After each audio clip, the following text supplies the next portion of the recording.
Hi, everyone, and welcome to another episode of A Pretty Little Podcast. I'm Allie Violet Vixen Commissaro, and I'm here with Jesse. And before we get started, this is Jesse's birthday month. And for anybody who has watched the show in the past, we celebrate Jessie all month because we love her that much. We have some really special guests in store over the next few weeks. I know she's eager to jump right in, so I'm going to hand it over to Jessie now. All right, guys, it is my absolute pleasure to welcome a true Philadelphia rock legend to the podcast tonight. MJ Knox is the creative force behind Horrendous and The Silver, the bassist of Crypt Sermon. MJ's energy and talent are nothing short of unmatched. His work has not only set the standard for excellence in the heavy music scene, but also left a lasting impression on me personally. It is my absolute honor to have you here tonight. I can't wait to dive into the world of and the mind of one of my all-time favorite musicians. Welcome. Hello. What's up, Jesse? What's up, Allie? Thanks for having me. No problem. Well, I first wanted to get started by saying, thank you so much for coming on. This is the birthday treat for me, for real. I said you could have clipped the times I have mentioned Horrendous on this podcast and just made that its own episode, because that's half of what I talk about. But I wanted to ask you, how did you first get into music? Was there a particular moment or artist that sparked interest for you?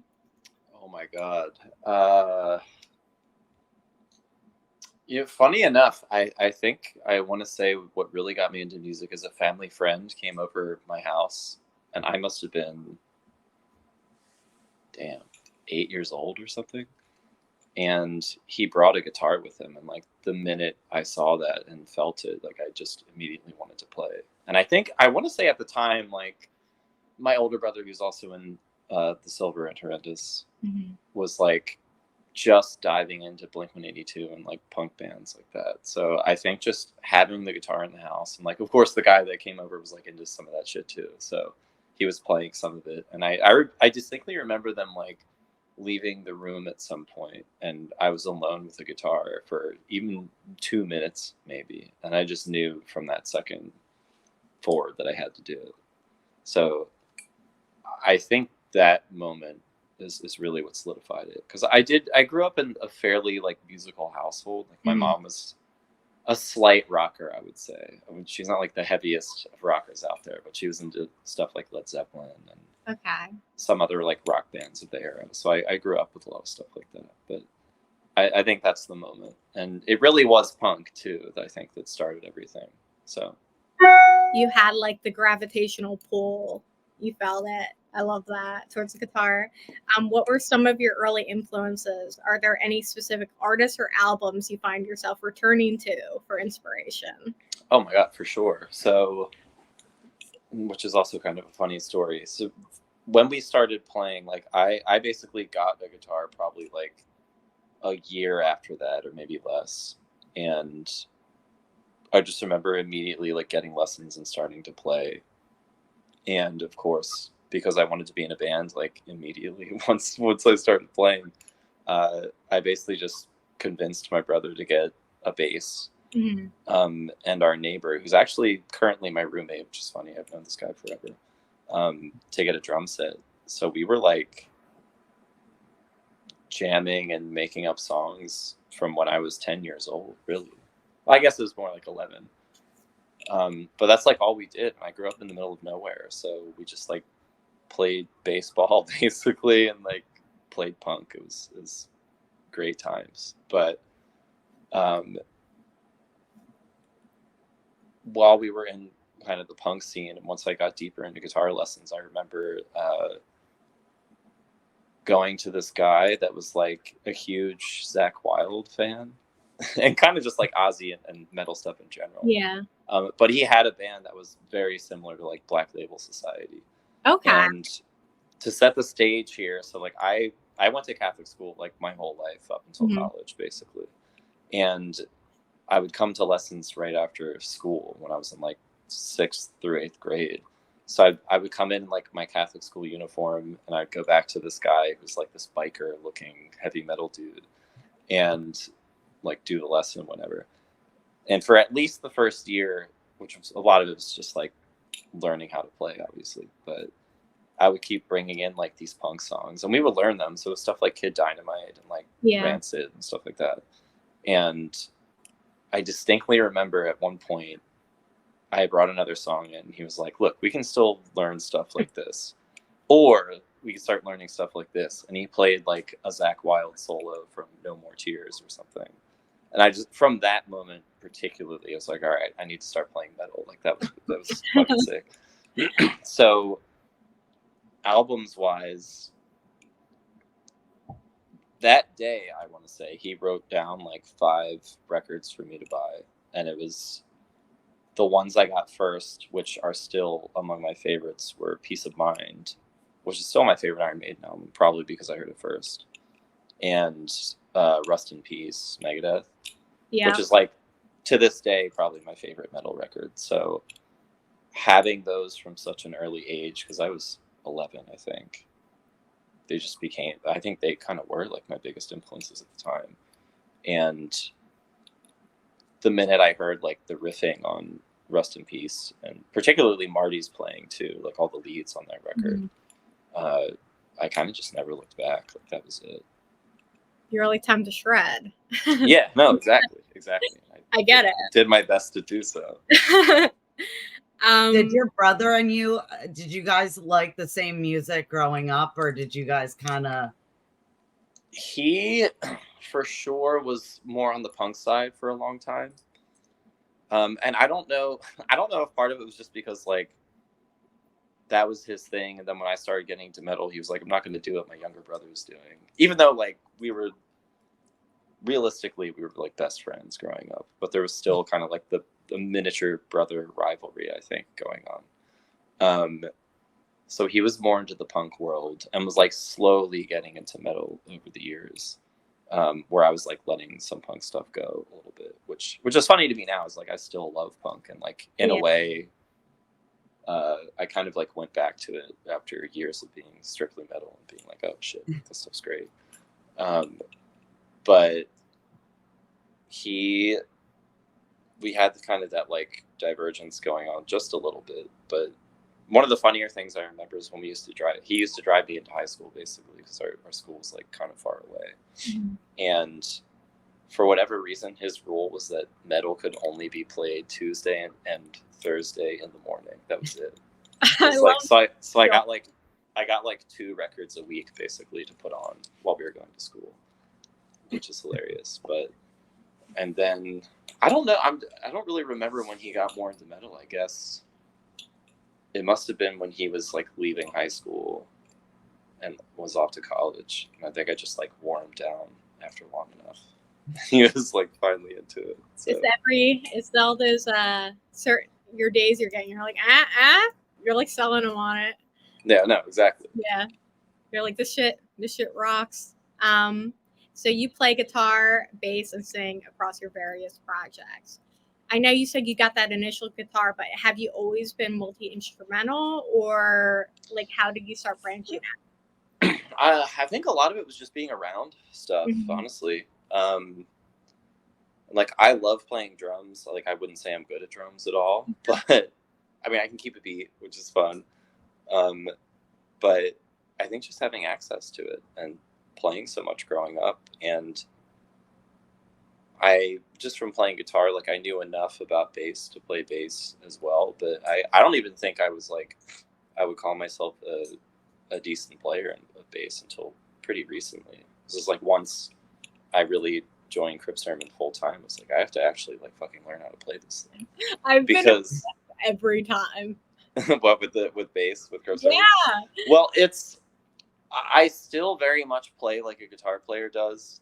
Yeah. And I think any like true bass player that has played for a long time that would see me play would say the same thing. It's like I am a guitar player at the end of the day. But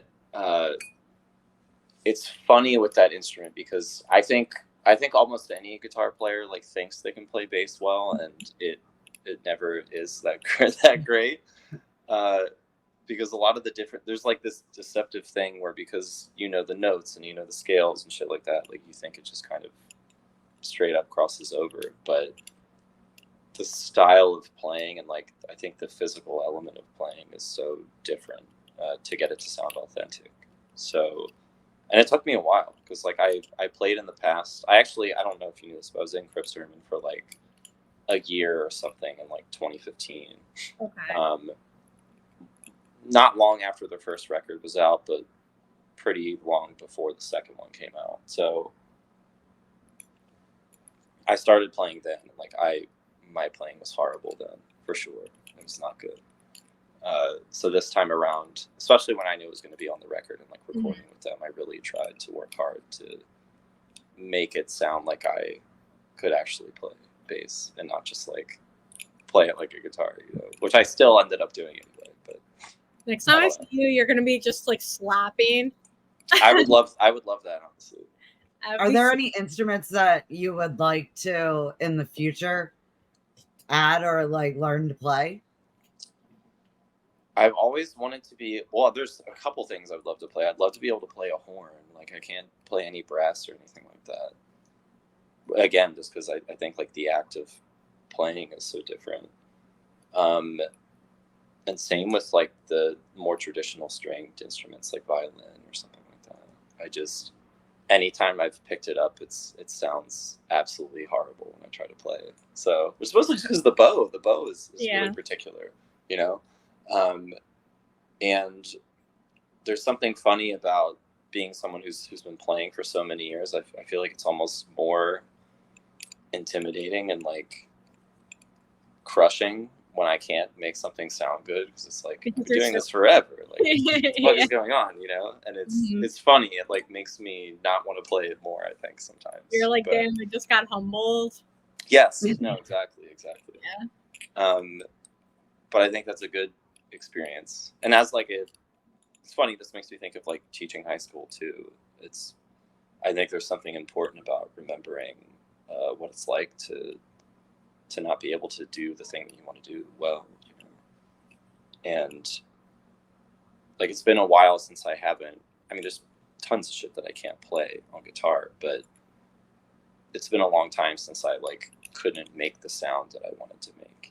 And I think on this most basic level, it's like a really demoralizing moment when you're trying to make it sound nice and you know it sounds like shit. So it's like remembering how shitty learning can be sometimes. Yeah. For sure, yeah.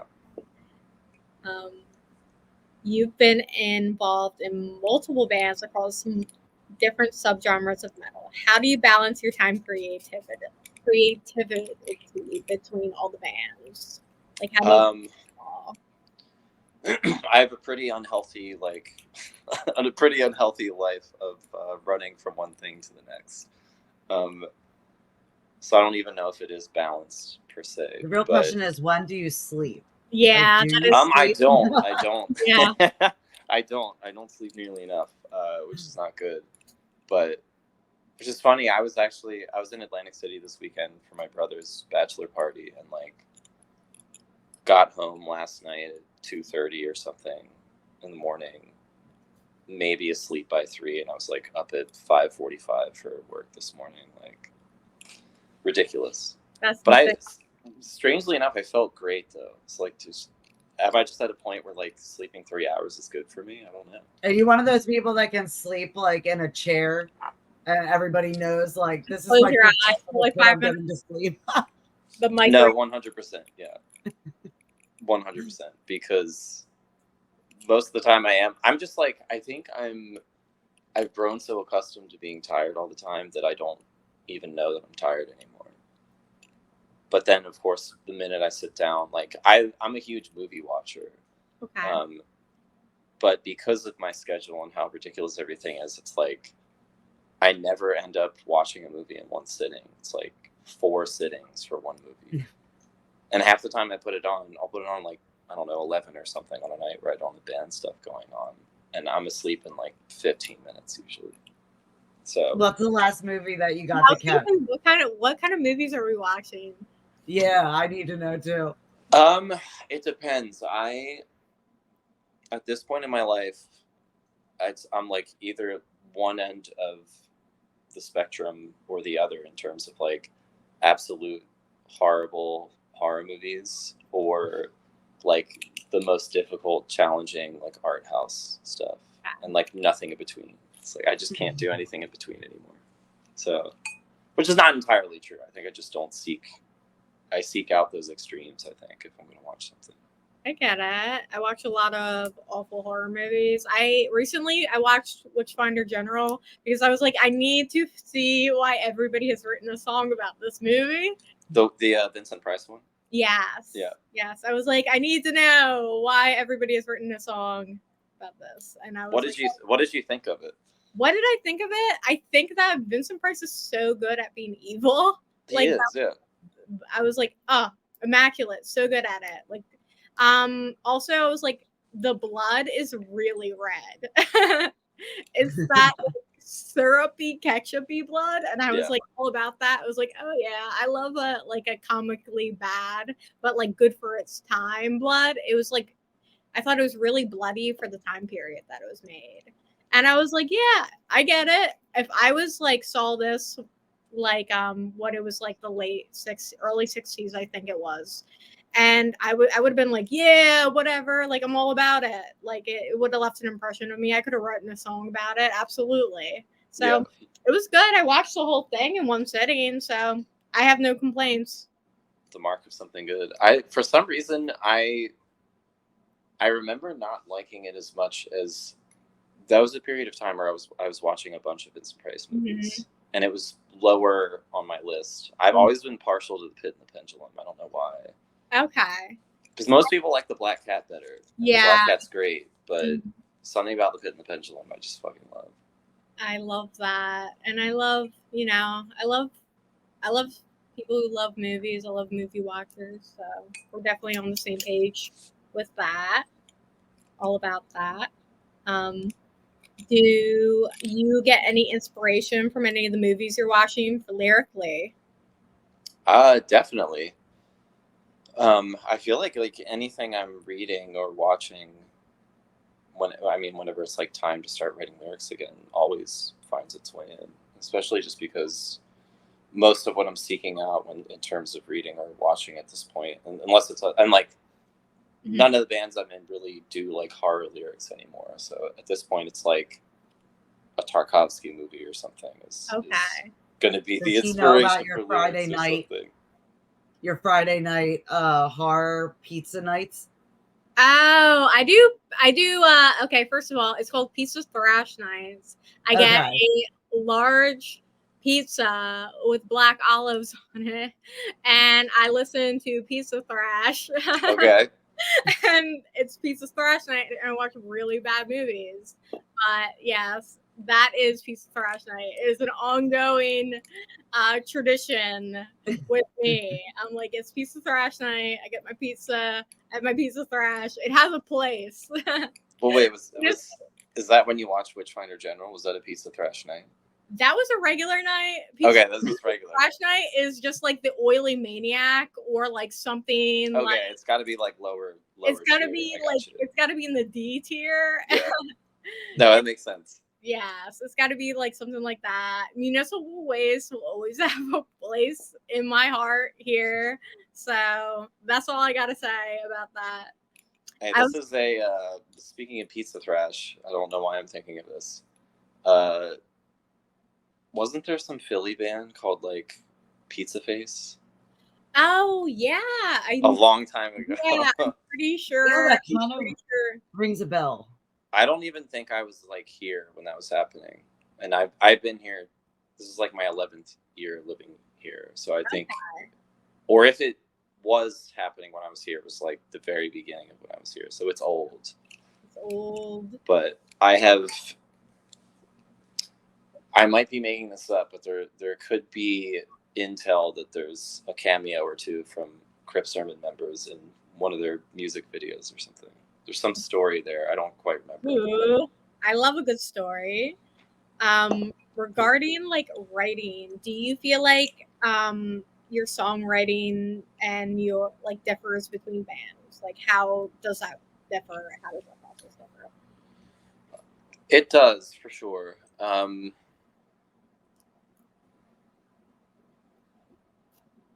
I think there's an element of it being like inescapably me when I'm writing that I don't know if that can be helped in some ways. I get it.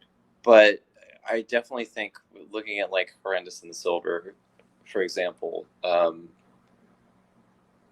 it just feels like it's coming from a different place. And Horrendous is much more about, to me anyway, like energy and being larger than life, and kind of getting capturing more of that like older heavy metal spirit. And I don't know, it's riffier, it's like more muscly, and in a way like my more like masculine side maybe. Yeah. And I think the Silver is like completely the opposite for me, and I think that helps me kind of like split the channels a bit more. So it's your creative process the same with each of the bands? I would say so, largely. I mean, for me anyway, like both bands, everybody, it's by no means like just me doing everything, and everybody's kind of involved in their own way. But I would say both bands operate similarly, though, in the sense that it's very like someone brings an idea, everybody kind of works with it, and then we go from there. Because I've been in bands before where it's like one person straight up writes the whole song and just kind of like brings it, then everyone learns it. But I've always liked it. I mean, all of us have really liked it more when it feels a little more collaborative. And I just think like the ideas always turn out better because they're just getting like other people's minds on it, and other people's ears on it. And I don't even know if I could, well, I guess that's a lie. I can definitely like, I could write songs completely on my own if I wanted to, but my older brother, for example, has been such like an integral part of doing that for so long. It just like doesn't make sense to me to do it without him. You guys feel like you have that science figured out between you. Oh yeah, no, for sure. And a lot of the stuff, I mean, especially Horrendous wise, because that band like really did start as me and him. I was gonna say, how did it first come together? So it started with me and him playing like weird punk thrash. Okay. And then so my brother went to University of South Carolina. I'm 2 years younger than him. And I just went through like a horrible depression essentially after he left, because I had like no one to play music with anymore. So naturally, like the minute I could go to school, I just went there too. And when I got there, he had already been friends with Damien, but I don't think they had played at all or anything like that. So my brother and I started playing like the same weird thrash hybrid thing that we were doing at the time, and just had Damien come and jam with us one night. And I think I showed him a riff or something that we were playing. It just like didn't make sense playing it with him. It was just like wrong band, you know. And I want to say Damien randomly played a riff that like became something that was on the Horrendous demo. And then he slowly, at the time, Jamie and I like barely listened to death metal at all. It was just like Death and Morbid Angel, maybe. That was like kind of it. And he brought us, and like Carcass, like bigger stuff like that, like the At the Gates and shit like that. Yeah. But Damien brought us into like all the more underground, like weirder, old stuff. So he's kind of like the death metal poisoner of the group. And then we just went from there. It started like us playing in a storage unit just for fun. And it's funny to think about, but because I'm kind of a crazy person, as is obvious, I guess, seeing us play, I booked a show for us like before we had any songs, because well, All right. I knew if I didn't do that, I don't know, maybe I just thought things weren't moving along quickly enough or something. I don't know. And some part of me knew that if I did that, we would actually write songs a lot faster, because we had to. Like, we had to do it to play. And it was just like, it was a battle of the bands. It wasn't like a real show. It was just like, wow. So I played a show on Saturday, and one of my friends told me, I was like, we don't even have merch. And one of my friends told me, it's good luck to play a show with no merch. I think it is. So I feel like you had even better luck, like booking a show with no songs. Yeah, we had nothing. That's like at double all. luck. I do. Well, I'm going to ask for Jessie, because I know that she won't ask. Jessie has looked everywhere for Horrendous vinyl. Is there any way that we could find where they have one, or get her a Horrendous vinyl? She's looked everywhere. Vinyl Altar has been sold out forever. I slept on it, thinking like, thinking that like Philadelphia, everybody's gonna have it, and then they scooped it, and I'm the biggest fan, so that's my secret, is I don't have it. Wow. Well, which one are you trying to get is the question. I want Ontological Mysterium really badly, and I want to sign. Okay. I think I can help you with that. Thank you. I have to look. Funny enough, we like started signing one for someone, and then ended up seeing them on the road somewhere and like didn't have it, and they just bought a different one, and we like signed that for them. But I can do that for sure. I'm digging. I know. If it makes you feel any better, I was like, definitely. I was like, I can't come empty-handed. You got something there. I had to have something. I was like, oh, my background's gonna. I was like so embarrassed this morning. I called 10 places. Well, see, now I know. I know. I didn't want to. I was so embarrassed. Yeah, I can't take her being disappointed every time she leaves like vinyl shop. Yeah. I called everywhere. I called both Creeps. I called Vinyl Altar. I knew they didn't have it because I'm regularly digging around there. Yeah. Haven't had any in so long. I do know Vinyl Altar like has, I think like our record label in general, they don't have a lot of stuff from. Yeah. Creep, I don't know why I wouldn't have it, but I don't know. There's they said they've been sold out of it. They said it's been backlogged. When I called, they're like, we can't even order it. And I was like, thanks. And then somebody else told me, like, they were like, it's backlogged, we can't order it. So they just tell you they still don't have it in every time you walk in. I know. I'm just like, yeah, that was my embarrassing moment. I was like, I can't, nobody can find out about this. That I don't own Ontological Mysterium. I was like, nobody, I was like, embarrassing. It's okay. I'm moving forward. Yeah. I distributed pictures of you. It was like, don't sell them to this person. That's no. Right. Make them feel bad. It is funny. Like there's, I feel like our band in general, there's like a lot of stores that should have it just don't, and I don't know why. And it's been like a thing that's puzzled me for years. Yeah. And I don't know. I called Philadelphia Record Exchange, and they told me why would you call about that? Yeah. I was like, anywhere. I was checking everywhere. It was. Yeah, I imagine they were just like, who the fuck is that? Like, yeah, they were like, hey, and who the fuck are you calling about it? I'm like, it's Jessie. Okay.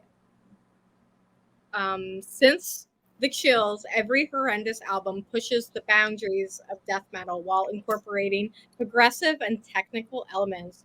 Was that always the goal, to drive and evolve the genre, or did it happen naturally as the band matured? I think it really just started as... Wait, what? Were you pushing the envelope intentionally? Okay. Just kind of like happened? I mean, I think it started as it was more just like a personal challenge, I think, than anything else. Like, The Chills happened, which should have happened way sooner. Like, we we were not working very hard until like Ecdysis came out, and I sometimes wonder what would have happened if we were, but shit just would have come out a lot faster. But after the Chills, it was just kind of a question of like, I mean, we were in Decibel for the Chills, and like it was really unexpected, because that was still largely just like doing it for fun. And when it came time to write the new material, like we just never been satisfied to do the same thing again. And I think it just feels boring. And anytime I've ever attempted to like write a similar song to one that we've already done, it's never as good. And I think everyone in the band also kind of as a players is trying to grow all the time. So I think it's this combination of like wanting to do things that feel fresh to us. And this is really like every record at this point. Like there's always this desire for it to be a step up, I think. In terms of the challenge to us, in terms of the challenge to what we can fit into the band's sound without compromising the band's sound. Mm-hmm. And I think that's kind of been like the compass that we've used this whole time. It's like I never wanted to be a band that became unrecognizable from what it was. And I'm really happy and proud of where we are at this point. It feels like the new record in particular is like this really complete and artistically kind of unified thing, you know.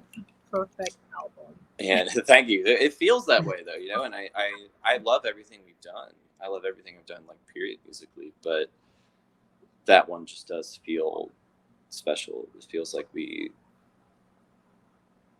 I would be, if someone was like, I want to put this in a museum, I'd be like, okay, like I get it. Anything else, I'd be like, I don't know, man. Like, it's cool, it's fine, but like, it just feels like we made something that, and I guess that's part of the funny thing about writing music in general. I think is like it's kind of you're setting your own parameters up and you're making your own world, and it's really hard to do that perfectly. And I do think it's like writing a paper, like going back to English here, but it's like you're setting up this space for yourself to inhabit and to create, and then you try to execute it really. And the tighter it is and like the more ground it covers while still being kind of like keeping the thesis, so to speak. I think that's why it feels perfect to me. It just kind of feels like every moment in it is essential and nothing is wasted, and it covers an enormous amount of ground without feeling like we're just throwing things in there, you know. And I've heard records that sound like that. Breathe. Yeah, like, yeah. You let, like, Allie, the way I can describe this music is you build like this giant wave and then just let it crash, and it just like hits you in the face, and like it's like so good, and just it's everything is good about it. Like, what's like a standout moment that you think of when you were creating that album, or from your first tour after you were done and like kind of introduced it to everybody? No, I think the minute it was actually done, because as with any like creative process, a lot of the steps along the way, we were like, maybe we were going too far here or something, you know, or I get it. You know, when you know. I don't know. Like there were a lot of moments of doubt and a lot of moments of pushing through that doubt and just doing what we were going to do. Like the fact, like the opening song. I bet it made that success so much better. Oh, it did. Yeah. And we knew it was a risk. And I remember wondering about track lists and things like that.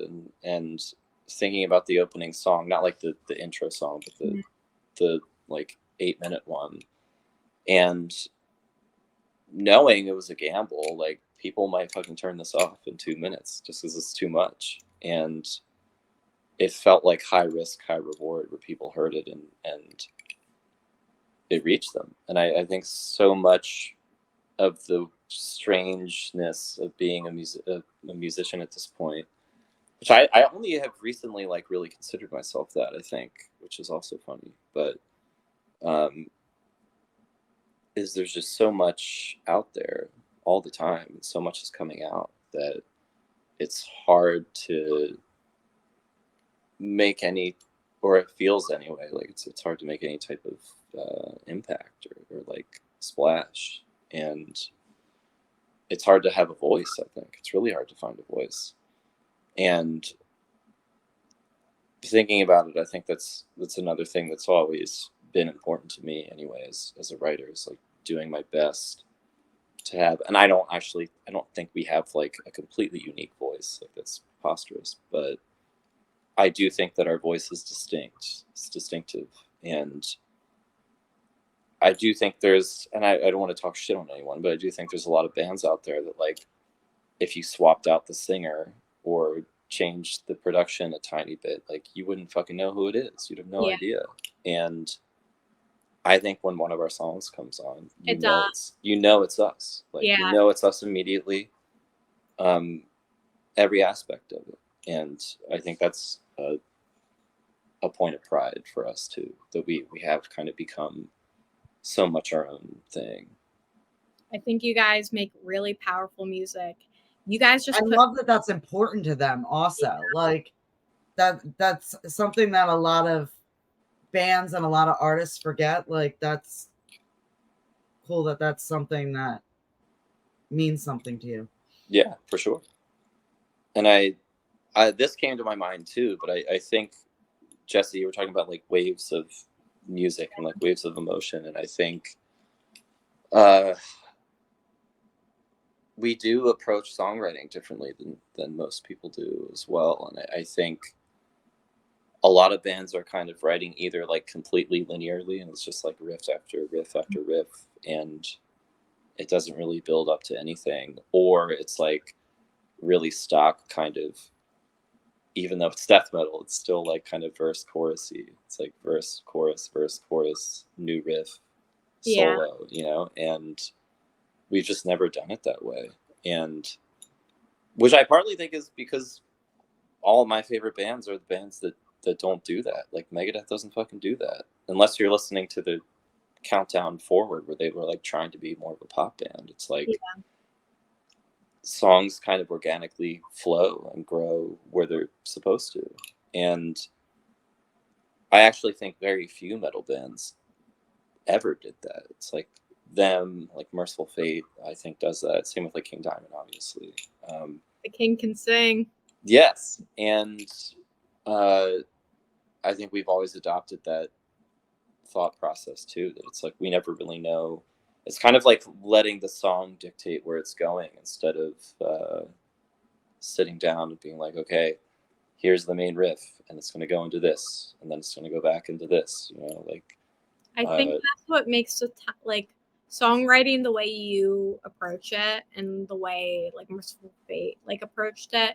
I think it makes the song so timeless, and the listenability is like, I have not stopped listening to The Silver. I have not stopped listening to it. Thank you. I like, if you have seen your numbers go up on anything, it's because I send that shit. My roommate was like, yo, MJ, the Midas touch. Like, we're walking around with our little flags like that in my home. I love that. I mean, someone did at the show that I don't know, at the Decibel show, called me a Philadelphia treasure. So that made me feel good. I had a good laugh about that. I was probably like a 50-year-old man. I say I walk around and say it. I'll tell everybody. So glad. You guys just filmed the music video. I'm going to butcher the name, for Preteriation Hem. I loved it. Was it fun filming? Who came up with the concept for the music video? So was it fun filming? Yes and no. It was like kind of grueling and horrible. because so that video was initially supposed to be shot in like September or something, and we ended up like kind of getting our wires crossed with the video people and the label people, and then time passed, and then it was suddenly, I actually think it was supposed to be summer, and then it was September, and then it was October, and then our date in October was like fucking rained out. Okay. So then it was another month later in November, and part of the whole like point of the video and like the central element of the video was us being in the water. So it's like we're basically at the edge of New York State, like the as high as you can go in Jersey. Mm-hmm. It's late November, it's fucking freezing, and the water was freezing, obviously, and we're just I was like, just about to say that shit was cold, wasn't it? yeah, we were, and like you can see in the video, we weren't like wearing like No. sweatshirts or anything, so Oh no. it was nuts. And the we were wearing kind of like fisherman's, I don't know what the fuck you call them. The Were pants. you like wearing like the Bass Pro Shop, like the Basically, That's yes. what I was picturing. yeah, But for whatever reason, we just like we didn't get adequate like footwear.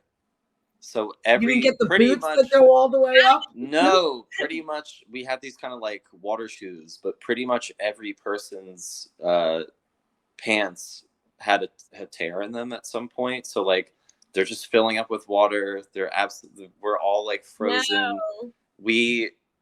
Multiple people in the band were like concerned that they were going to lose a foot or something. They were like, I'm going to get trench foot. Yes. Oh, Like, the if you- struggle is real. No, it was real. Oh god.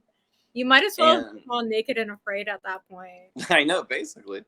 And I don't know. We were in the water for probably like 30 to 45 minutes too, like without a break. So, Horrible.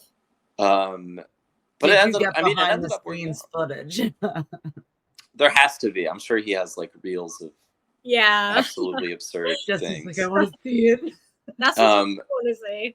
But I remember like the minute we were done shooting that, we were like hustled back to the lodge basically where they had this fire going. So we're all just like warming our bodies by the They're fire. like throwing blankets at Yeah. you. Like, Yeah, and like Yeah. trying to dry our clothes and all that shit. um, But I do kind of like though that it, looking back, it like feels, I don't know, the whole like suffering theme is in the song, so it's like it made sense. It's like I'm glad we suffered a little bit to make it happen. oh man, that's a lot. I'm Yeah, sorry you you had to endure see that. those emotions on your face. I know. No, for sure, it was a lot, and it was just like being us. We didn't. We obviously had the option to like not be in the video and do more of like a, I don't know, paying people to be in it and have like actors and actresses and such, but that didn't feel in line with the band. Like so much of the band is like, in my opinion, the live show, honestly, and us playing and like the energy that we have playing together specifically. So it's just like we have to be in it. We have to do it. And so that was weird, obviously. We're not used to being filmed like that. Yeah. So I think stepping into that was fun. I am excited to do more in the future. And especially now that we have that under our belt, like we just had no idea what to even expect. Like we can get through it, so we know we can do it again. Yeah, I'll avoid water and Yeah, winter and water next time. We'll avoid the elements. Have some lava next time. Yeah, right. I'd be happier with that. You brought up your live performances. Your live performances are amazing. The first time I saw you guys, it was the Decibel Metal and Beer pre-show years ago, and I was like, saw you guys. You guys finished. I immediately went, bought the shirt. I was like, you walked past me. I was like trembling. I love that. I was like trembling. I was like, that's a rock star. I can't talk to this person. And I was like, I'll be over here. But I have gone to every single show since in Philadelphia. That's impressive. Wow. Every single one. I say I will never miss Horrendous. So I'm just so impressed with you. What does it take to, do you have a ritual or something that you do before you go on to conjure that energy? Honestly, no, not really. I think I do my best not to like think about it much before we play, and because I do get nervous for sure, and it's not in the sense that like I'm not necessarily sitting there thinking about it or dreading it, but I think like my body feels it and feels that we're gonna play, and being on tour for a while is a much different experience, of course, because you're doing it every single night and it just kind of wears off. But when it's a one-off, like the Decibel thing was a couple of weeks ago, which I know we were like recently touring, but it does take a lot because you're kind of like practicing and building up to this event, and then it's just one night and then it's over, and I think there's an element of feeling all this anticipation that you don't get when you're doing more of a traditional tour. But really just hanging out. I think just the thing that I found that works the best for me is like doing everything I can to not think about the fact that we're going to play and to not stress about it and to not worry about it, because once we're up there, it's like, it's just fun and it's just us. And I think since we've been playing together so long at this point, it just feels like a celebration more than anything. It doesn't really feel like a show. And I don't ever, one of the things I think that's freeing about playing in that band is, I was going to say like I never really like script what I'm going to do necessarily, but which is not entirely true. It was like on our tour we just did, there were definitely like 3 or 4 moments that we did every night, which was great. But in terms of everything else, it's kind of just depends on who's there. It depends on like what everyone else is doing. It depends on the layout of like the venue. And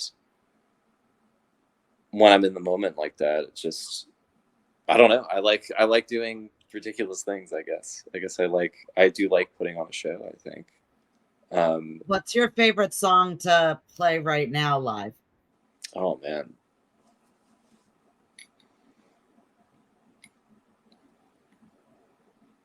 The last song on our newest record is always really fun, just because it's like, as someone who grew up like on the really classic heavy metal stuff, and who like it's still my favorite stuff, like I can't deny it, playing that song just feels like really inhabiting that spirit, I think, because that song kind of is like our homage to all of that music.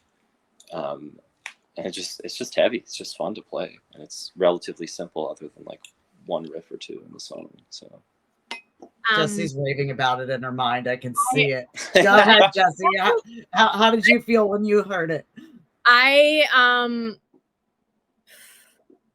could honestly talk about Horrendous forever, and this is my opportunity. I've been telling everybody that I am at my most right now, the most prepared and unprepared I have ever been, because I have beat those records into the ground.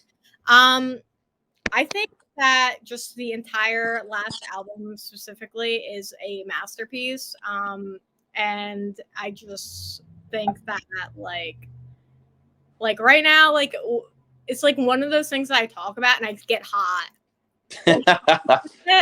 Because it's just like I have so many feelings attached to it. Like the first time I heard it, when you said that you weren't sure about like the intro song, like I just remember hearing it for the first time and being like, I can't even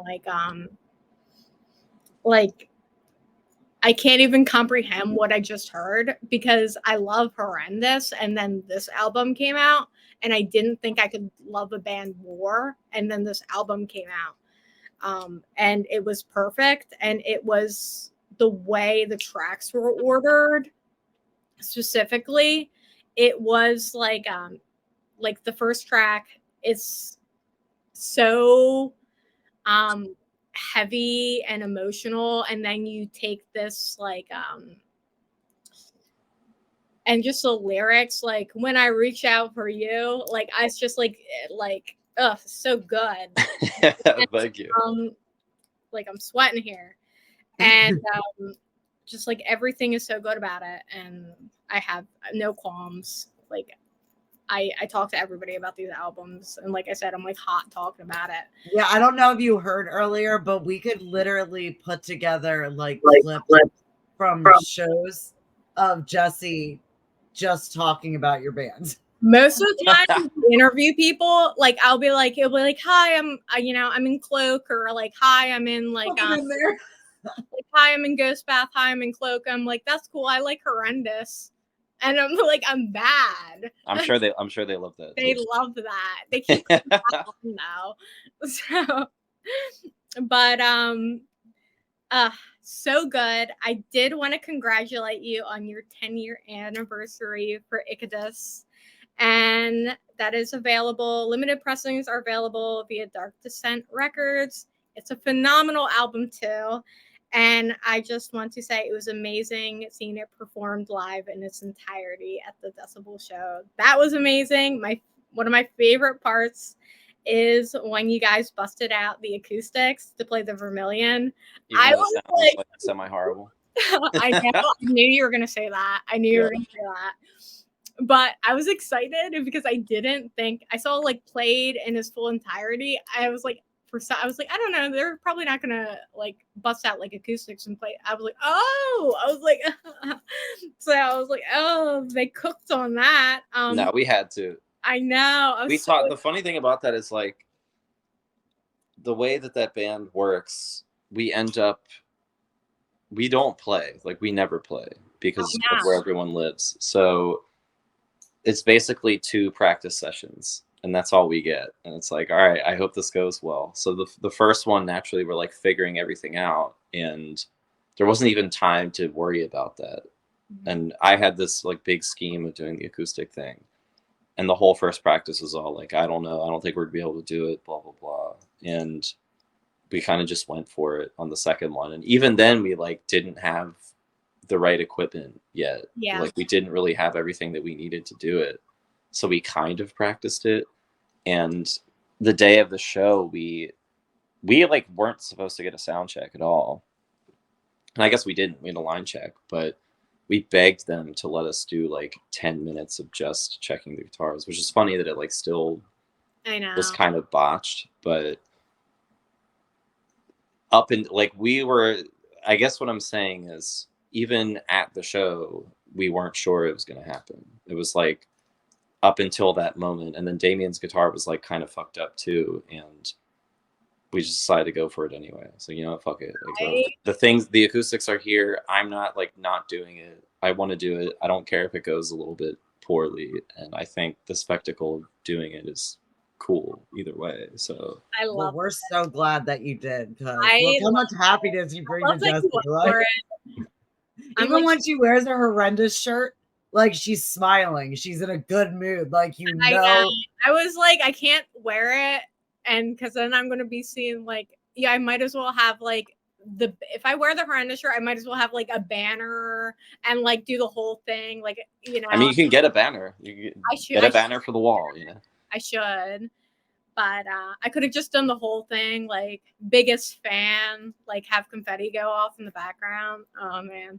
I mean, you just gotta. At her house, you need to get a Horrendous banner. Look, he's telling you banner. You need like one. We gotta start like a fan club or something. I will. Fan club person. I want to be the spokesperson. She'd love that job. She'd love to be the leader of your fan club. We know back in the day, like Iron Maiden and shit had that. I know. Like that. We like write in, and someone's in charge of it all. Oh man, I should start one after I start my vampire club. I thought that was started already. It didn't happen. There are a ton of vampires in Philadelphia. We have yet to unionize. She's overwhelmed with their vampires. I keep making jokes about doing it, And then like I wanted to actually have like a benefit show, like back when the blood bank was this thing, because I know it's not really a thing. I was like, what if, I know it's small, but what if we had like all the vampire bands like do a blood drive, or do like all the vampire bands do a blood drive or something like that? That would be so fun. I talked to I don't know, I'll just say his name. I talked to John and I was like, yeah, like Devil Master should do that. And he was like, that's a great idea. And I was like, that's what I'm saying. Why didn't it happen? Because I have so much on my plate right now. I knew you were gonna say that. Like, I'm organizing. I'm like so many things that I'm like getting things ready for the Horrendous fan club. I'm getting things so ready for the Horrendous fan club that I didn't have time to have a blood drive. Is really priority number one. Yeah, I'm filming a documentary about how great Horrendous is and my personal feelings on all of the albums, starting with the Chills. So that's why I didn't have time to do it. Is it going to be on PBS too? Yeah, it's going to be on PBS also. I would love that. I wanted to ask, with the Ecdysis album, did you feel differently about the songs revisiting them when you perform this album? Like, do you see them differently compared to when you first wrote and recorded them? Definitely, yeah. I think prior to playing the show, like I honestly hadn't heard that record in probably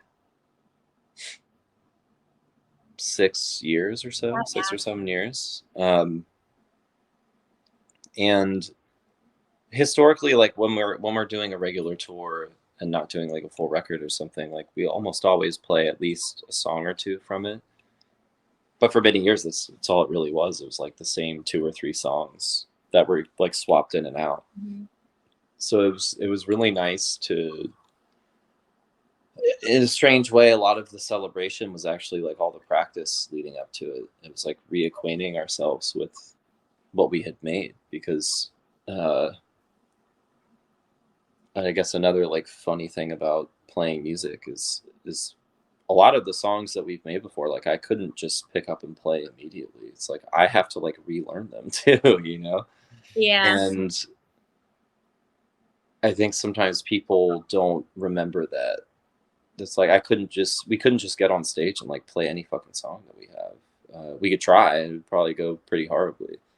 So there was this whole period of relearning and like reacquainting and living in it again, I think, is really what it is.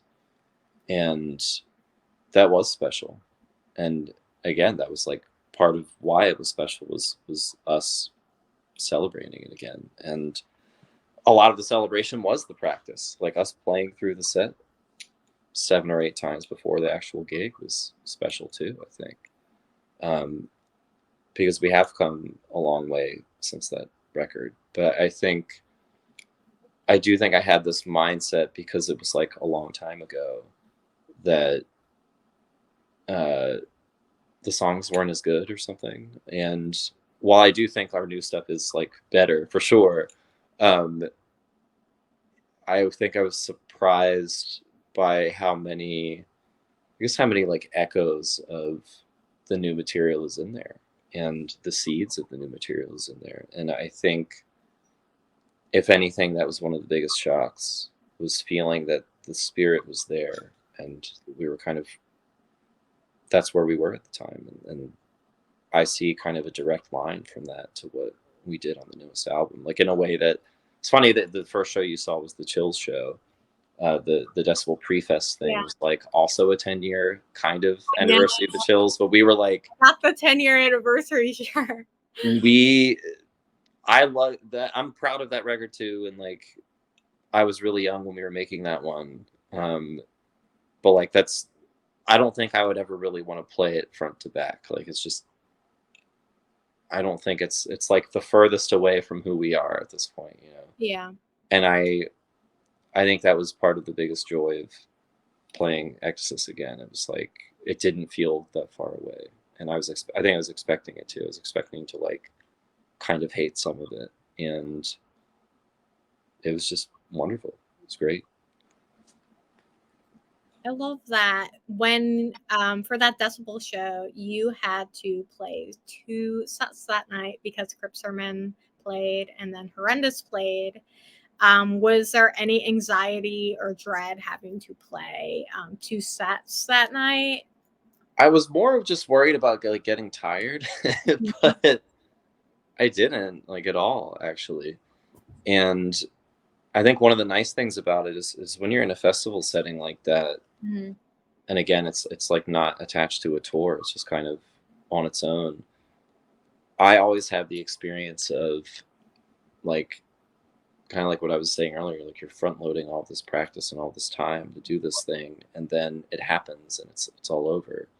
And I've had the experience before of like not even feeling kind of like I'm in the moment on stage until we're 4 songs in or something. Then like you kind of wake up and realize what you're doing, and it's the last song, and they're just like, oh shit, like we just spent a month preparing for this, and like it's over already. So it was really nice to have that in the beginning of Crypt Sermon, and I then like love the way halfway he through the Crypt describes Sermon it. It's set, very storytelling like.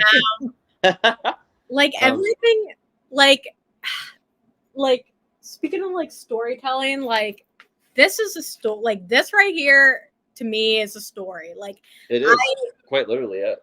It is quite literally a story. It is. I like to call it like cinematic sound. Is like what I refer to Crypt Sermon. Like this is cinematic sound to me. What does it take going like collaboratively to create? Like I feel like it is like a cinematic sound. Like it is a movie. Like the like what goes into that? I think I like that a lot of people hear that in that album because Brooks really did make kind of like a short story with that. And I think partly even just be like by virtue of him having this whole fleshed out story, like, I mean, I'm a weird person that thinks that these things are true, but I almost think that that influences the music itself. It's like having the unified story partly brings that out, I think. I do think Tanner's presence in the band helps that too, because like there's keyboards on the whole record, but it's not synths in the sense of like someone playing lead melodies over top of a song. It's like really atmospheric kind of like sounds and tones, and they're actually pretty subtle. Like I sometimes don't even notice them at every part, but they're there for the most part. And I think having that extra layer kind of brings that out too. It's like this like haze or like mist over the whole thing. And I do think the songs kind of just feel like they're all moving towards something and like moving along with the narrative, I think. So that would be my guess. But I don't really write much in that band beyond like my actual parts. Mm-hmm. So the person to ask about the cinema would be like Brooks and Steve and all that. And which part of the reason I really like being in that band is I think it is kind of this break from being so overly involved in things. Because when it comes to Horrendous and Silver, I'm like, when we're writing stuff, I'm like listening to voice memos of me singing a riff like in my bathroom in my phone to my phone, like I'm like listening to this shit on the way to work, trying to make it perfect. And being in Crypt Sermon is nice to kind of just like gives you some air to breathe. Yeah, it's more just about playing. It's about like, and of course like writing the bass parts wasn't easy per se, but that band is much more like I'm told when the show is, and I go and we play the show, as opposed to like doing all of the other work on the other side and like obsessing over where the band is going and obsessing over where the sound is going and obsessing over like how are we changing all the like none of that is in the equation in that band. It's just kind of like I show up, I play with my friends, and because I'm playing bass and I'm not like the front man, or one of the front men anyway, like there's just no pressure to me anyway. So it's just fun. It's a great Horrendous and Crypt Sermon are two of my favorite bands, two of my most listened to bands, but I am like foaming at the mouth because you mentioned the silver. What inspired you to create post-black metal? Well, I think it started He wasn't doing basically. enough. It wasn't enough. Yeah, he wasn't doing No, enough. I'm never doing it. I mean, of course, I just want to start more bands, but and I do have more actually, but they're not quite to the same degree of like, I don't know, activity, I guess I'll say, as these ones are. I want to hear them all. Yeah, I kind of want to hear just the names, like the names of your bands. Get them to me. I do have. I'll send you a link to a punk band that we had going for a little while. That is still kind of active, but we haven't played in a while. But the silver. What'd you ask me about the silver? I forget. How did you decide that like post black metal was your next project? Okay. So Enrique wanted to do a project that, in his words, was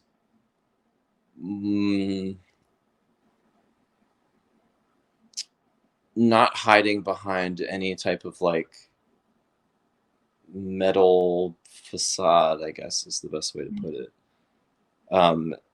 And because Horrendous has always kind of been a band, I think that there is a level of like emotional, I don't know, there's a level of emotion there. I think there's a level of like spirit and vulnerability that most bands, especially death metal bands, just don't have. Yeah. And a lot of them aren't trying to do that, obviously. It's like the antithesis of what they're trying to do, I think. And I think just him, we've been friends for years, and I think him just hearing the band and like knowing us for so long, he wanted to do something more akin to that musically, because he has like Crypt Sermon is very much kind of like in the classic like heavy metal imagery and like lineage of, I don't know, swords and like. It has been praised so much for like reviving that sound. Also. Yeah. And his other band, Daeva, is also kind of like tough guy music, you know? It's like crazy black thrash stuff. So I think he wanted to do something where he could actually write lyrics about like real things, real life. And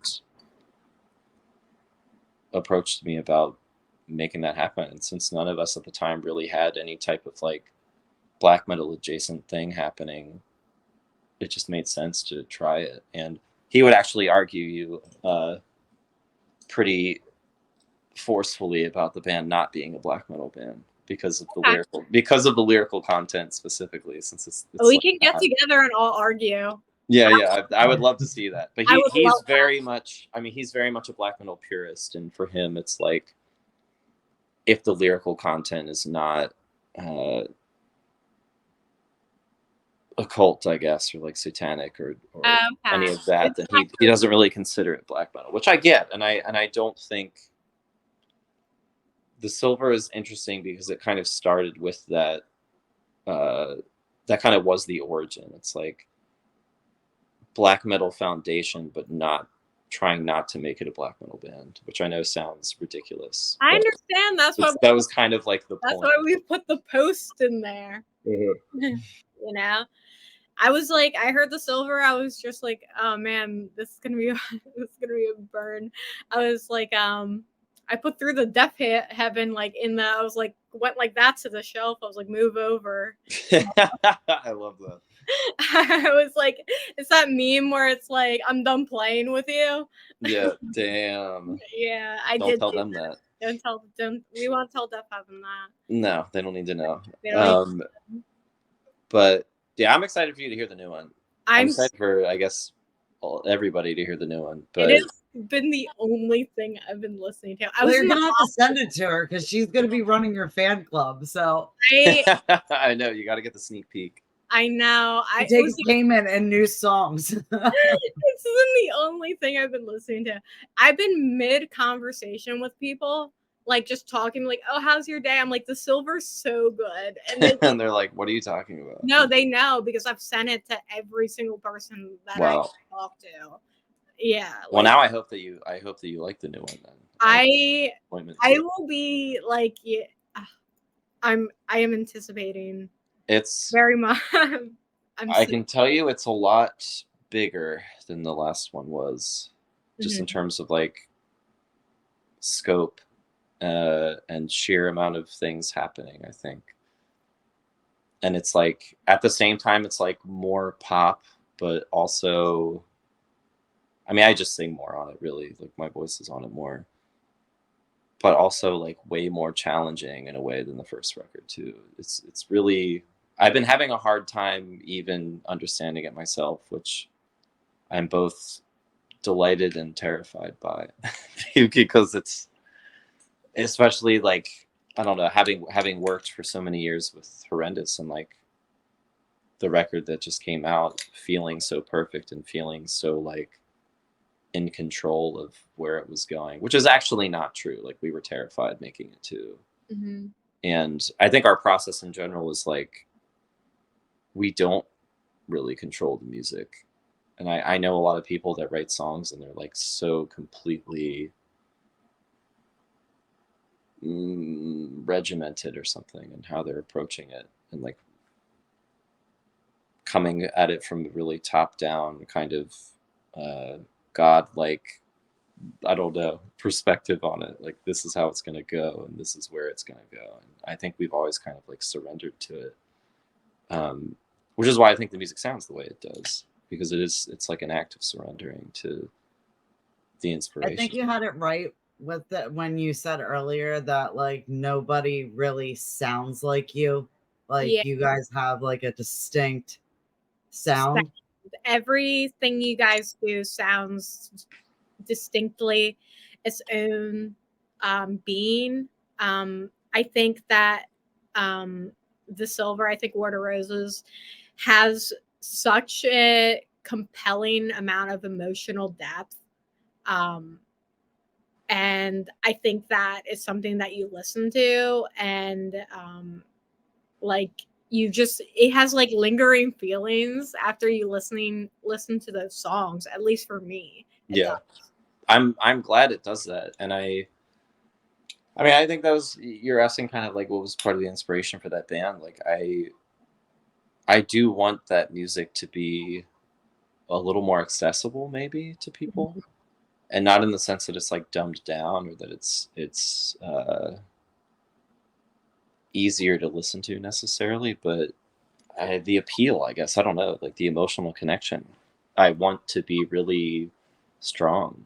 And I think above all else, I wanted to, we all do to a degree, and I don't know if everybody in the band like exactly shares my full sentiment in this, but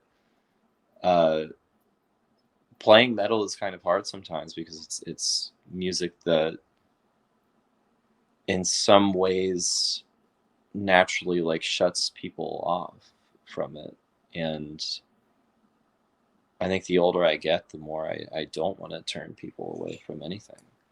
And of course, like no one sits there and writes metal and is like, I can't wait for a bunch of people to not like this or something, you know, but, or intentionally, like I don't want someone to like this in some weird gatekeepy way, but I don't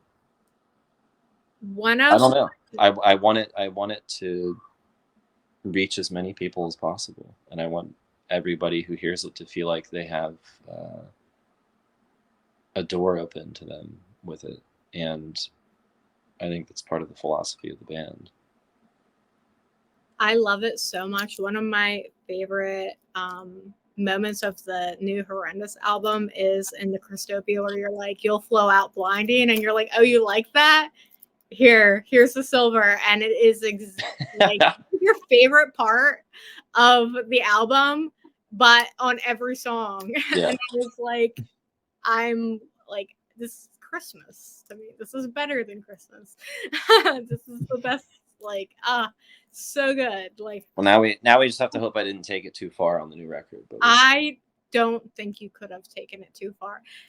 Did you have to like find your voice, or like what was the process?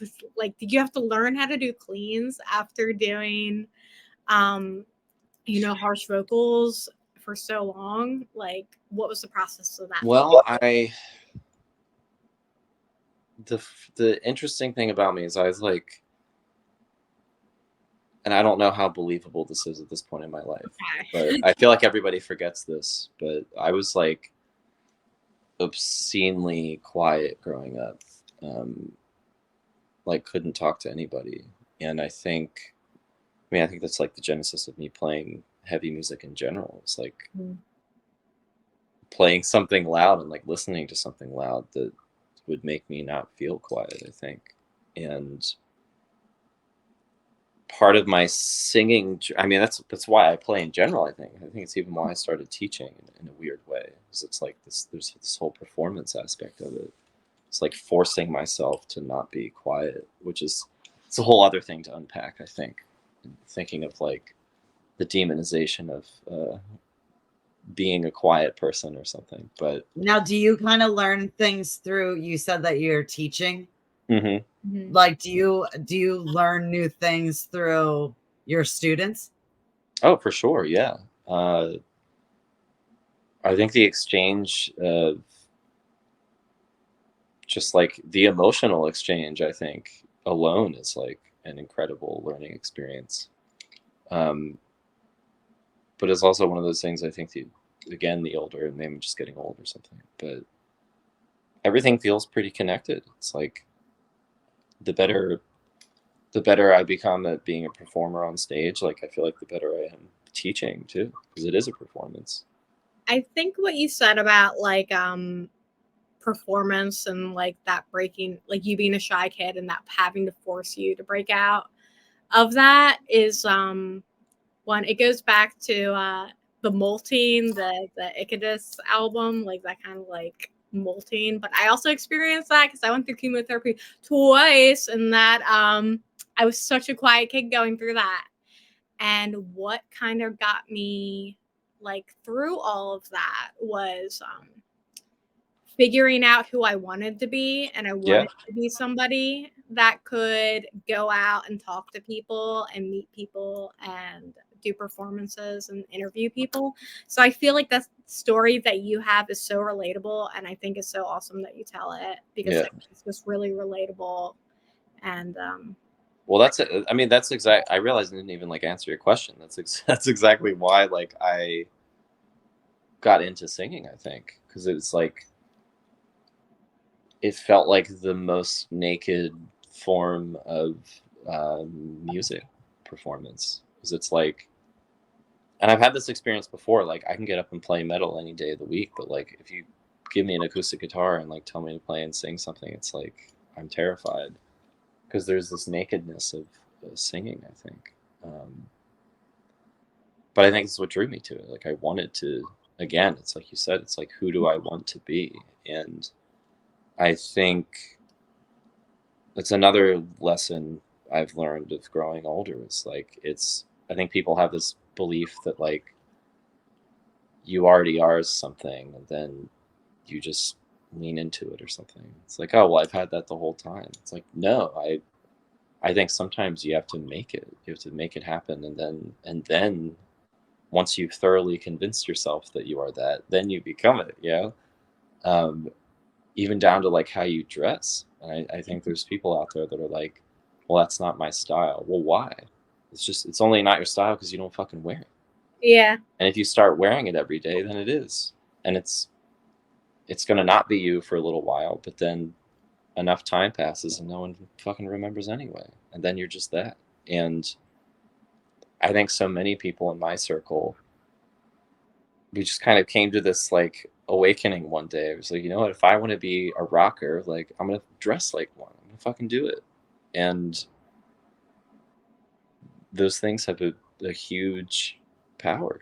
It's like doing the thing, carving the path that you want to be on, instead of sitting around being sad that you're not, that it isn't you, you know? And I don't think anybody is anything. I mean, I think we have personalities, but I think you really can become like anything if you believe in it enough. If you Even a live band. it enough. Yes, for sure. Yep. I think it's a great example. But I remember a lot of my early singing shit was like just singing along to the classic heavy metal stuff in the car, and I always liked it. And I do think like I do have a voice that is conducive to singing, I guess. Like I can project pretty loudly. So I had that, and I just got into karaoke, honestly. Like that's what you just took the words right out of my mouth. I was gonna be never know if it's like rude to ask someone, because some people are like, karaoke, I'm a singer. No, first of all, I am the biggest ham at karaoke. It is horrible because nobody else gets a turn. It's my turn every time. And I'm doing Sex and Candy. I love that. Did you say Sex and Candy? That's my karaoke song, and Genuine Pony. And I'm gonna do all the dance moves. We have to, yeah. Yes. Oh, that's awesome. Yeah, well, that's the thing. It's like I think karaoke, and like I got years ago. You're not getting away that easy. What's your karaoke song? Wait, what? What's your karaoke song? What's your karaoke song? I'm kind of a crazy person, and I try. Once I really got into it, I try to like not do the same song twice. Okay. So I always try to find something new, and that's like if I'm in a random place and I don't have time to think about it, like I'll do something I've done before. But I try. Well, there were also a time around COVID in my life where I would just have like the same 7 or 8 people over my house, and we would do karaoke at my house. So it became a thing where it was like, it kind of became the house rule that you can't redo songs, because people are like, I've heard you sing this fucking 3 times, and I don't need to hear it again. Like I go with the same song every time. You know, well, it's different if you're going out, but like this was like 6 people in a room, each singing 10 songs in a night, and like a week later, it's like, you need to do something new. I'm sorry, you know. I think that was kind of what started it. But I always give a strong performance with Sir Mix-a-Lot's like, I like big butts. Well, that's the thing. There's different. What I love about karaoke is like you can play into your strengths. It's like if you don't have the best singing voice, like you pick a song that doesn't require that, or you pick a song that's more about where I can use my dance moves. Yeah, and then people love it. And you were talking about like preparing for shows. I actually think karaoke is like a huge thing for me, or at least was for preparing, because it was practice for being on stage, I think. And Jesse, if you need to practice for your shows, I know, I volunteer to go with you. To karaoke? Yeah. Oh, we can do karaoke. I will do. I'm always doing karaoke. Knock knock knocking on heaven's door. I'll do it. There it is. Like I'll do it all. I got all. You know. Yes, this is happening. We're good. Absolutely. Yeah, I still go like. There was a time where I was going every single week, and I'm not quite there now, but I still go pretty frequently. So that's amazing. I just love fun with friends too. You know, that's what I'm all about. I love going out. I couldn't go out for most of my life, like early life, so that's why I'm always like, people are like, I see you, girl, you make the gigs. I'm like, I can get around these days, so I am making the gigs. I will make everything till I no longer can. So I was going to ask, with the Silver album, how have you guys upped your game? What can I look forward to? Oh my God, in every way. I think me vocally, like, I wanted to be a singer. I think it's that simple. And I was like, I got tired of like pretending I didn't want to be. And I don't know if I quite pulled it off to the degree that I would like, but I don't know. I went for it, and I'm glad I went for it.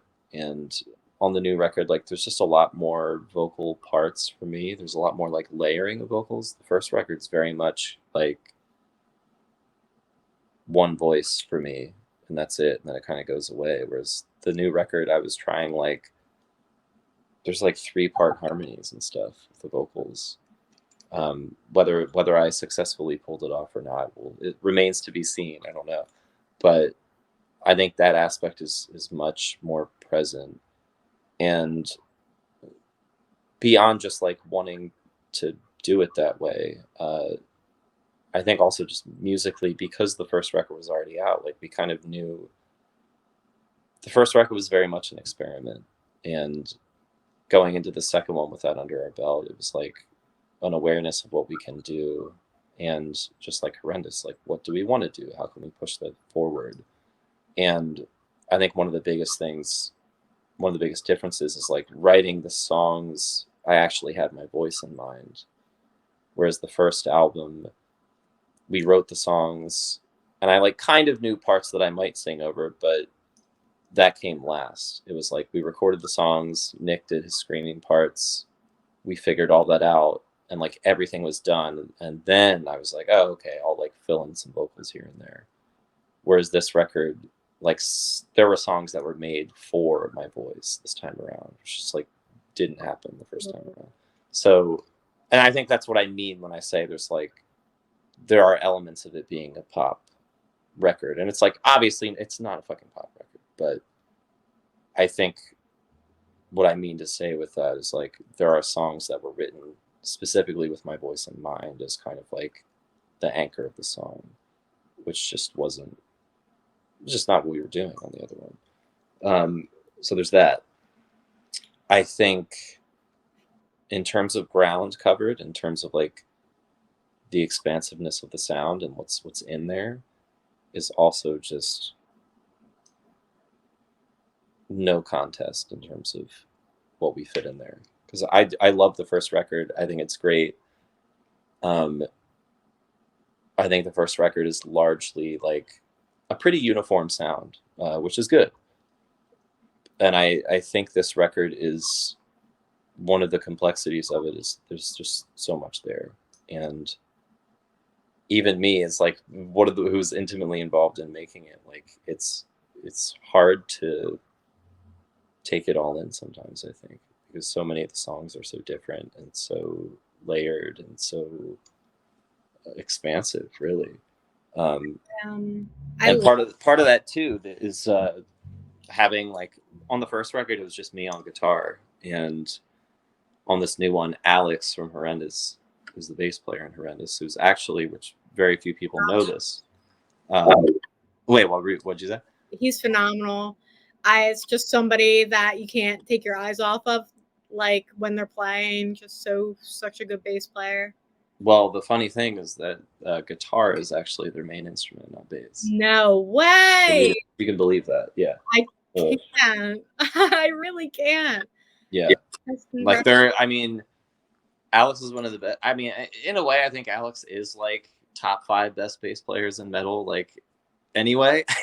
But Al's guitar playing is absolutely ridiculous. And they're much more of like they grew up playing heavy metal music, but their specialty and kind of like real passion after that was jazz music. So it's when you see a bass player play that technically with their fingers and that fast, it's just like blows me away, you know. I've dated many a bass player. Al's a true musician for sure, through and through, and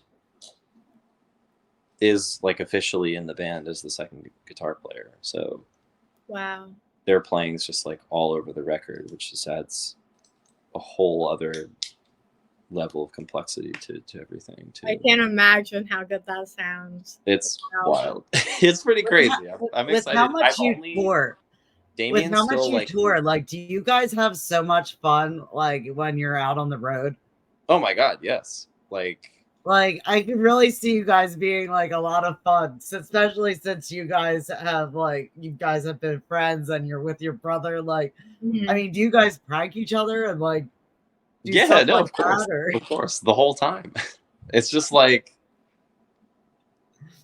I mean, we're all like pretty close to one another in terms of the music we like. And at this point in our lives, everybody pretty much listens to everything.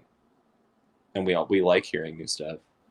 So it's just riding around listening to music that we all like, or like talking, being stupid. Like at a certain point in time when you've been on the road 2 weeks, there's like nothing left to say. So you're just saying like weird catchphrases of random events that have happened over the past couple weeks. And it's like you develop almost like a new language of talking with each other.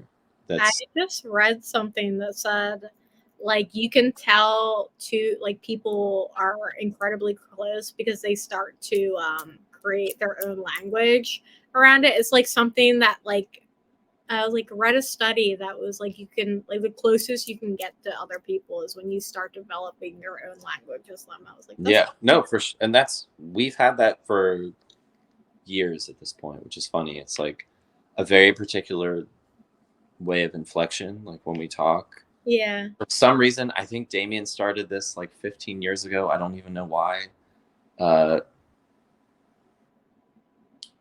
Talking to people like in the third person instead of like, and I don't mean referencing yourself, but like instead of like directly talking to someone, it's like, and it's usually when it's an insult. It's like he's doing so and so instead of being like, why are you doing this? Yeah. Or something. It's like. So funny. I'm trying to think of a good example, but it'll come to you. I want to hear the best prank. Yeah. Wait, what's up? I want to hear the best prank. The best prank. A lot of them are just little shit. I got to think of a. Because you're on the road a lot. Like, I'll try to think you of a must bigger get one. bored sometimes, like being No, in you between do. and traveling. You do, for sure. I had somebody, I think it was. I'll tell you the bit. Did either of you see Long Legs? Yes. I saw Long Legs. My mom was just telling me that was like one of the worst movies she's ever seen. Everybody told me that, and then I was like, what were his legs not long enough? Like, what was the complaint? That's the problem.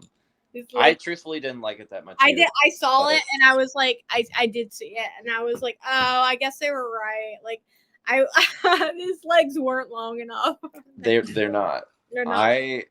My favorite thing that we did on tour, and I actually wanted to prank Tumult more, and we like ended up not doing it as much as I wanted to. But which is the other thing. The other funny thing about tours, like, it's this complete paradox of like, you do have infinite time in a way because it's like you're together all the time, but when it actually comes down to like free time, there's almost zero. It's like you wake up, you eat, you have to leave, you get to a place, and then it's like an hour and a half of trying to figure out all the details of like, when's setup, when is this happening, is there food, is there not, if there isn't food, where are we going to eat? Like, all of that shit takes so long that before you know it, it's like, oh, doors are in an hour, and we are going to go sell stuff. So there's a lot less time than I think one would think. But prank though, because this is good.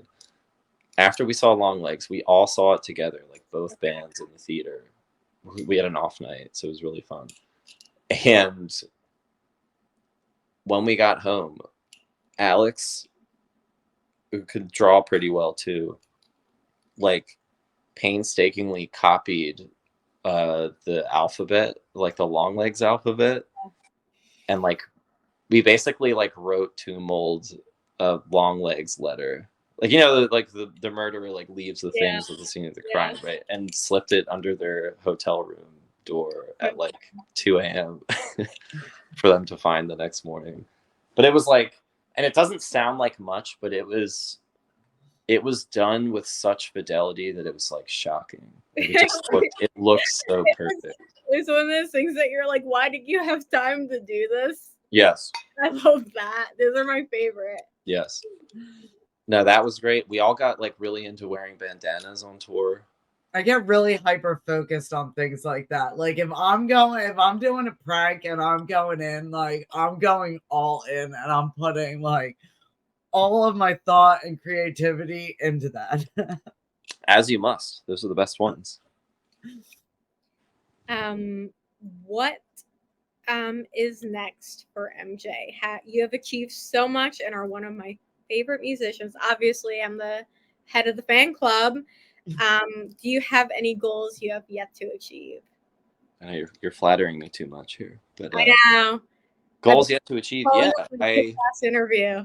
You know, I was thinking this the other day, because I think coming back to school after such a big summer, like an involved summer, like the Horrendous tour is the best we've ever done by far, and the Horrendous Tumult tour, and that's the first time. It was like 24 shows or something. That's the first time that we've been on the road for that amount of time, and like the last show ended and I was depressed. Like usually it's like 2 weeks in or so, it's still fun, but you're kind of like, all right, I'm like getting ready to be able to go home again. And I just remember playing New York, and like I could barely talk in the car ride home to Philly. So it was just like, it's done, it's over. And I think having that realization of knowing that it is something that is like what I want to do with my life, I think. And finally being in a place where we've reached a level that we've been trying to for so long, and it's like we're sitting there holding it, and it sucked coming back, honestly, and it still kind of does, but because of that, and like transitioning back into school, I think there was a period of time where I was like, you know, like we've done a lot, and I'm content with what we've done, and I'm proud of what we've done, and I am, but I'm now turning into a corner of kind of asking why I would settle for like what we've done too. And not in the sense that we haven't achieved great things, we have, but it's like, fuck it, like why? I want to play stadiums. I want to play a stadium. So it's safe to assume that when we have you back on, that we might have 10 new bands to add to our playlist. Yeah, I hope so. I can only hope. And like that's never going to stop. And I think already I'm playing more than I have been in the past, like even just outside of bands that I play in. And I do have it's been nice to step into that and be like, you know what, fuck it. Like I don't want to be humble anymore. Like I don't want to be, which I guess is not entirely true. Like I think there'll always be an aspect of me being humble, but I don't want my goals to be humble. I think I don't want my visions to be humble anymore. You're always going to be ambitious. Yeah, because why not? Like, what's the point of aiming small? You know, like. Are there any venues in particular that are on your list for the bucket list? I was gonna say I'll tell you where I would love to fucking play is Red Rocks. And I've never been there either, but I would love to go or play. I mean, preferably play, but I can't wait until you're playing stadiums. My the Chill shirt's gonna be worth so much money. It is, yeah. Hold on to that. I know, I'm holding on to it. I'm like, should I not stop wearing it? I wear that. Where the fuck is that? Yeah, and and the thing is, like, I don't even necessarily know what band I would be doing that in, but I don't know, one of them. And I'm going to keep doing it until it happens. And if it doesn't, I'll be dead before I stop. You know? Like that's how it's going to be. That's so exciting for me to hear. I'm like, yeah. Well, I have to hope that everyone actually likes the new Silver album, and I go from there. Much the confidence that everybody will, because I like the last one so much. I can't imagine. Like, the fact that I'm getting another one is like soon enough. Probably like March on the later side, I would say, but soon. I'm so excited. She's gonna mark it on the March on the calendar. Like, yeah, I'm gonna get this month. Are there any genres or musical styles you're interested in exploring more in the future?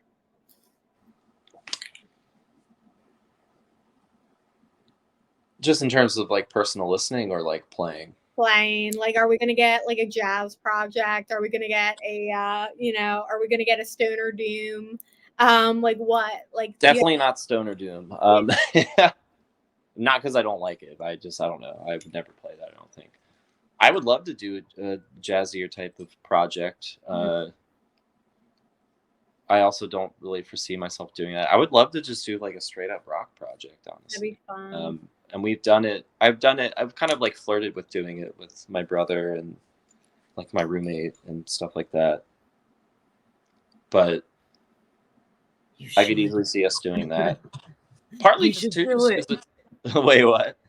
You should do it. Yeah. One part, I think part of the desire for that is back to what I was saying of like wanting to play music that isn't so damn hard to play. This is like a lot of the stuff we play is just so fucking hard. And music that's meant to be enjoyed, like it's made to be enjoyed by everyone. And there's no like trial that you have to go through to be able to listen to it, or like, what's the word I'm looking for here? Like training period or something. Because I do think with a lot of metal music, it is like that. Like you can't just give somebody a death metal record that's never heard that before and be like, here you go. Like there's all this research that needs to happen. There's all this like. It is like, I feel like I have to pull down the whiteboard or something, or like. Yeah, no, you do. And be like, okay, so this is the difference between deathcore and like death metal, and then here's hardcore over here. She has to do that with me all the time. Yeah, I do that because she'll be like, wait, what? And I'm like, don't worry. Yeah. I can't do my multiplication table. I don't know subgenres. I get really confused. Well, I need it's to all, like it's all kind of like ridiculous though. Yeah, it is. And I do love how deep it goes, and I love how deep the obsession is. But like I wish I always say if I could trade knowing all the lyrics to Holy Diver for my multiplication tables, I would in an instant. Yeah. Because like that would have done more for me. Unfortunately, I have the Holy Diver. Like I got the Dio catalog and not the, the necessities. I haven't used a multiplication table in a long time. Personally. I haven't really ever, but you don't need that for film. Yeah. Well, I have an 11-year-old that's doing like crazy math. So unfortunately, like lately I've been getting like schooled and made to feel like a complete idiot. I believe it. That's amazing. They're like, nah, you're not doing that right. But yeah, I don't, that's like, I guess the way I think of it is like, if you have a kid or something and I'm trying to get them into chocolate and they've never fucking had chocolate before, like I'm not going to give them 99% dark. Like here you go. Like this is the best stuff actually. And like it is great and it's really complex and it's cool, but like sometimes you want a Snickers. Yeah. And I think that's like my best. That's the perfect way to say that. Metaphor for like wanting to play something like just a traditional rock band. Like I want to make that for someone to enjoy and not have to be all these like hoops that you have to fucking like all this research and like acclimatizing yourself to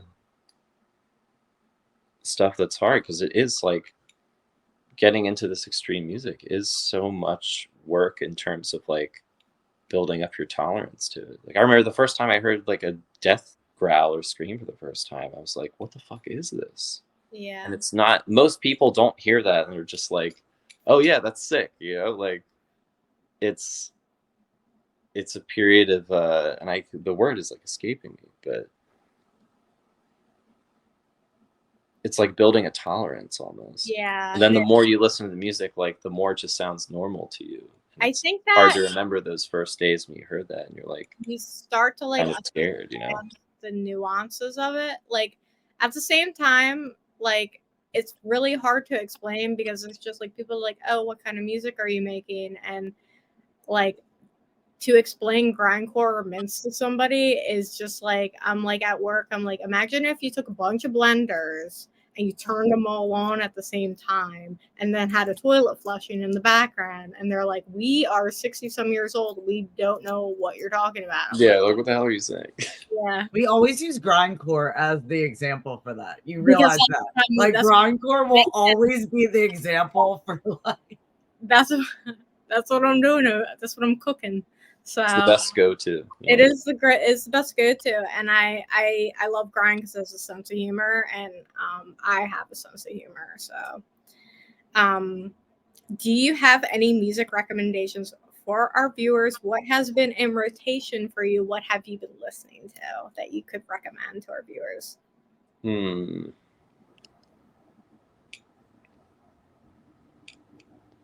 That's a hard question for me, because once work starts, I hear so much every day, because like I take the train into work, and I don't know why I'm completely taking myself out of the frame here, but I hear so many records a day that it's hard to zero in on anything. But let me think for a second. I'm trying to think without like looking at my phone of what I've been listening to, but for some reason I've been listening to a lot of Saxon, and like I liked them before, but I think maybe because they got announced for like Hell's Heroes or something, I started listening to like Wheels of Steel a lot. A lot of Devin Townsend recently, who I've always liked too, and I kind of go through cycles with him.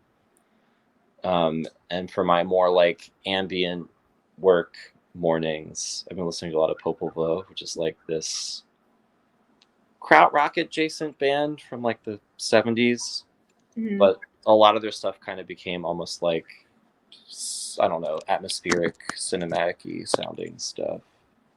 But any of their records from like 1970 to 1977, I would highly recommend. Oh, I know who else, and this is funny. I grew up listening to Nevermore.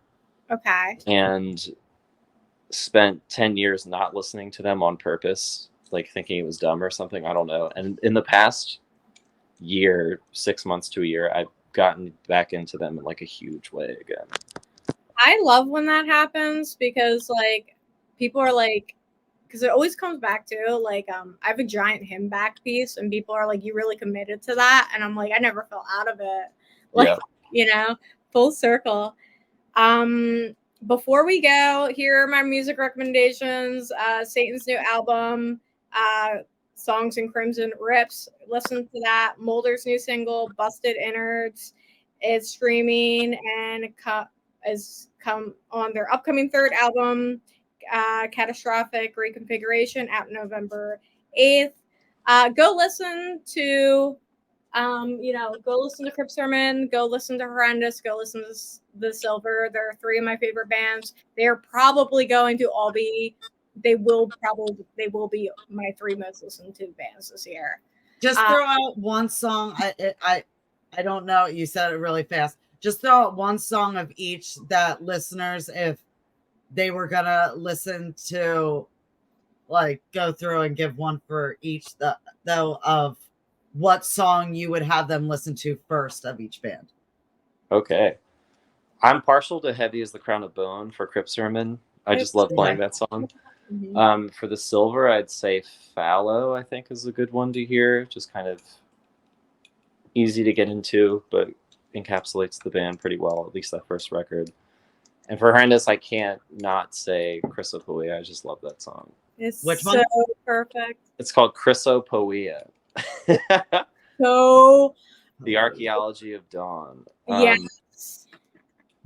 And it just, that song is kind of difficult to get into, maybe because of the length, but I think it does everything that we ever wanted to do in that band. It's not difficult to get into from the Good. I'm glad then. It is a perfect song. When I talk about waves crashing on you, like, and then letting it breathe, that song is like, I think that song is the embodiment of power. Like truly. Yeah. I like, it makes my, like, the hair on my arms stand up.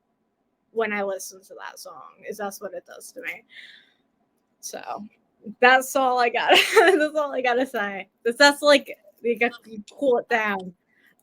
But yeah, it's phenomenal songs, all of them. Fallow's an amazing song. I can't say a good I can't even like talk about how good it is because of like I get going too much. Crown of Bones, amazing.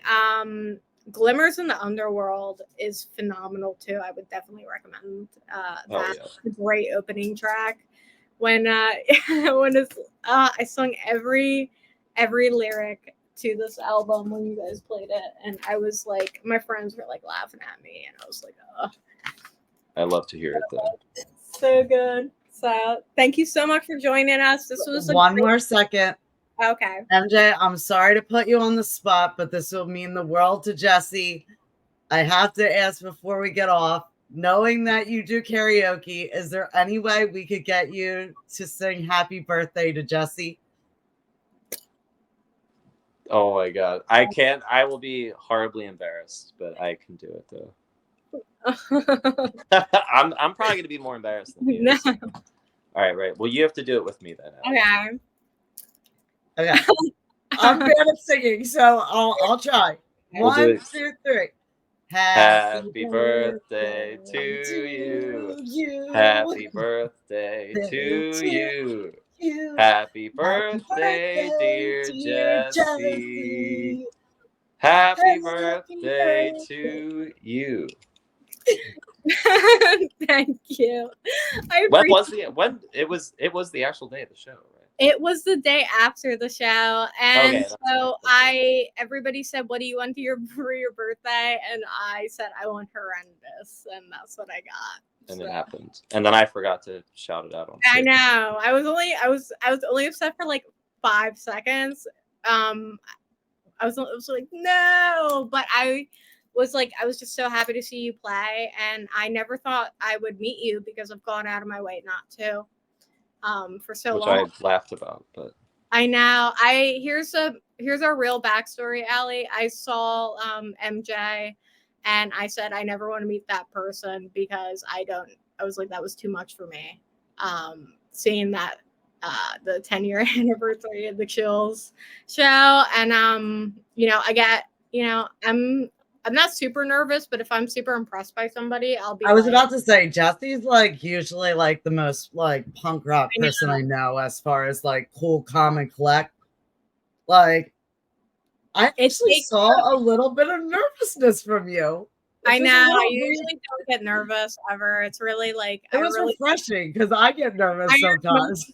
I was like texting everybody, and I was like, "This is the most unprepared and I am prepared I've ever been in my life for anything." Like, so I think it's just because like Horrendous and like means so much to me. Did you get all your questions in? I got all. There's nothing else that you need to ask right now. I don't know. I just want to thank you for the opportunity of talking to me. We've talked to like bands on Nuclear Blast and stuff like that, and I've never really felt like nervous or anything. Like, we've talked to some like bands. I still need to message Ghostpath about doing Nuclear Blast. Bingo we wanted to do, but